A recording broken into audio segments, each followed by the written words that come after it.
في سكون الليل يحكي قصتي والدمع أبكي ليس لي. ایک مسلمان جو کلمہ پڑھتا ہے لا الہ الا اللہ محمد الرسول اللہ، جس کے لیے رول ماڈل ہیں سیدہ عائشہ صدیقہ رضی اللہ تعالی عنہ ام المومنین، جس کے لیے رول ماڈل ہیں سیدہ فاطمہ الزہرا رضی اللہ تعالی عنہ، فرمایا جنازہ بھی رات کے وقت میں اٹھایا جائے، جس کے لیے رول ماڈل ہیں ازواج مطہرات امہات المومنین، آپ صلی اللہ علیہ وسلم کی صاحبزادیاں، صحابہ اکرام، صحابیات.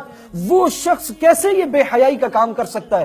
یہ آنکھ یہ کیسے پڑوسی کی بیٹی پر جا سکتی ہے؟ یہ غیر محرم پر کیسے اٹھ سکتی ہے؟ قرآن کریم میں اللہ تعالیٰ نے فرمایا سود مت کھاؤ، قتل مت کرو، جھوٹ مت بولو، غیبت مت کرو، چغلی مت کرو، تجسس مت کرو، تحسس مت کرو. لیکن جہاں زنا کی بات ہے یہ نہیں فرمایا کہ مت کرو، فرمایا وَلَا تَقْرَبُوا الزِّنَا، اس کے قریب بھی مت جاؤ. اور فرمایا زِنَا الْعَيْنَيْنِ النَّظَرُ، آنکھوں کا زنا وہ دیکھ لینا ہے. دواعی زنا سے بھی دور رہو. اس سب کا مقصد کیا ہے؟ ان ناجائز تعلقات کا. اور ان کو فیسیلیٹیٹ کرنے والا معاشرہ وہ ٹیلی کمیونیکیشن کمپنیاں جو نائٹ پیکیجز دیتی ہیں، جو 10 روپے میں 10,000 میسیجز دیتے ہیں، وہ جنہوں نے روابط کو آسان کر دیا ہے، وہ جو ان دنوں کے موقع پر پنک غبارے لگاتے ہیں، پنک کارپٹ بچھاتے ہیں، وہ جو کارڈز لگاتے ہیں، وہ جو لائٹس لگاتے ہیں، وہ برگر کی شاپس والے ہوں، آئس کریم پارلرز والے ہوں، کولڈ ڈرنک کارنرز والے ہوں، شاپنگ مالز والے ہوں، وہ ریسٹورنٹ والے ہوں، وہ ہٹ پر فنکشنز کا انعقاد کرنے والے ہوں، وہ میوزیکل پروگرامز کروانے والے ہوں، یہ سارے کے سارے لوگ جو فیسیلیٹیٹ کر کے نئی نسل کو بگاڑ رہے ہیں، مغرب کی نقالی پر اور گندوں کی نقالی پر مجبور کر رہے ہیں، ہماری پوری قوم کے اور نسل کے بگاڑ میں یہ برابر کے شریک ہے.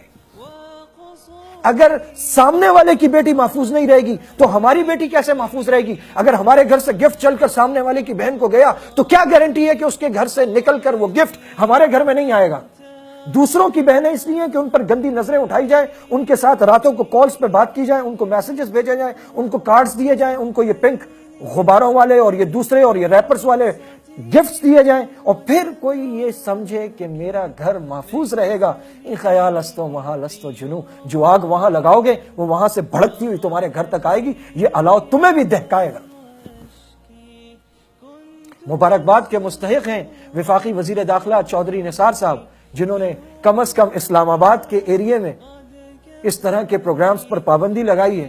اور حکومت سے اور ارباب اقتدار سے یہی توقع کی جاتی ہے کہ ایک اسلامی ملک میں اللہ تعالیٰ نے آپ کو طاقت عطا کی ہے، جب لوگ غلط کاموں کی طرف جا رہے ہوں تو آپ اپنی قوت کو استعمال کرتے ہوئے انہیں روکیں، اور جس حد تک ہو سکے انہیں ان برائی کے کاموں سے روکیں اور اچھائی کے کاموں کی طرف لائیں. ایک مسلمان حکومت کا فرائض منصبی میں سے یہ ہے، ایک مسلمان حکومت کے فرائض منصبی میں سے یہ بات ہے کہ وہ امر بالمعروف نہی عن المنکر کرے، یعنی نیکی کا حکم کرے، برائی سے روک دے. اور یہ ایک عام آدمی کی دعوت کی طرح نہیں ہوگا، اس کا امر بالمعروف بھی حکومت کے پورے وسائل کے ساتھ، طاقت کے ساتھ ہوگا، اور اس کا نہی عن المنکر بھی پوری طاقت کے ساتھ ہوگا. کیوں کہ آپ اس مسند اقتدار پر براجمان ہیں جہاں سے نکلنے والا ایک آرڈر لوگوں کو برائی کے کاموں سے روک دے گا. تو مبارکباد کے مستحق ہیں اور دیگر جتنے ارباب اقتدار ہیں. اور اللہ تعالیٰ نے جس حد کے اندر کلکم مسئول وکلکم مسئول عن رعیتہ، جہاں جہاں آپ کا بس چلتا ہے آپ ان پروگرامز کو روکیے، اور ٹی وی پر، ریڈیو پر، اخبارات میں، پرنٹ، سوشل، الیکٹرانک میڈیا پر اس پر مباحثے ہوں، اس کی قباحت کو، اس کے نتائج کو، اس کے بھڑکتے ہوئے شعلوں کو، اس آگ کو اور اس سے نکلنے والی برائی کو نوجوان نسل کے سامنے جس حد تک ہو سکے کھول کر بیان کیا جائے، اور انہیں بتایا جائے کہ یہ عفت کا، عصمت کا، پاکیزگی کا، طہارت کا، حیا کا راستہ نہیں ہے، یہ اسلام کا راستہ نہیں ہے، یہ ہمارے کلچر، ہماری ثقافت سے میل کھانے والا راستہ نہیں ہے. ہماری بچیاں وہ نہیں ہے کہ کوئی بھی شخص اٹھے اور انہیں وہ اپنی طرف راغب کرے، اپنی طرف بلائے، ان کو گفٹس دے، ان سے تنہائی میں ملنے کی بات کرے، وہ یہ کہے کہ میں تمہارے ساتھ فلاں جگہ جانا چاہتا ہوں، فلاں جگہ جانا چاہتا ہوں. ہمارا فیملی سسٹم ٹوٹا نہیں ہے، ہمارے گھرانے ابھی ٹوٹے نہیں ہیں. الحمدللہ ہمارے درمیان نکاح موجود ہے. اگر کوئی محبت کا جذبہ رکھتا ہے شریعت نے اس کی نفی نہیں کی،